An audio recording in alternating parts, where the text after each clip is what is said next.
Dixon વિવોના joint વેન્ચરને ટૂંક સમયમાં સરકારની મંજૂરી મળી શકે છે। સીએનબીસી બજારને એક્સક્લુઝિવ જાણકારી મળી છે કે કંપનીને લેટર જાહેર કરવાની પ્રક્રિયા તેના અંતિમ તબક્કામાં છે। આ સમાચારની વધુ વિગત લઈએ સહયોગી શ્રદ્ધા પરસાનિયા પાસેથી। શ્રદ્ધા, ખાસ કરીને ડિક્સન વિવોના જોઈન્ટ વેન્ચરને લઈને શું અપડેટ આવી છે?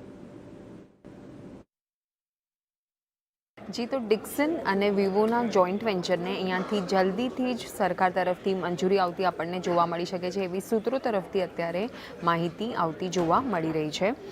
સરકાર દ્વારા ટૂંક સમયમાં કંપનીને મંજૂરીપત્ર જાહેર કરવામાં આવશે અને આ જે પત્ર જાહેર કરવાની પ્રક્રિયા છે તે અત્યારે અંતિમ તબક્કામાં છે।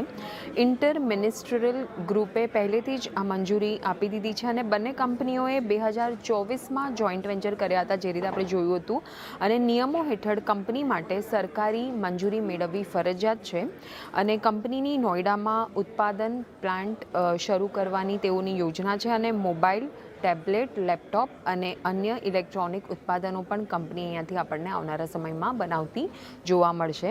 તો આ રીતે ઓવરઓલ એક જે અપડેટ આવી રહી છે સૂત્રો તરફથી, તો એટલા માટે આ જોઈન્ટ વેન્ચરનું જે આગળ કઈ રીતનું ડેવલપમેન્ટ આવે છે એના પર નજર રાખવાની રહેશે। જી, આભાર શ્રદ્ધા।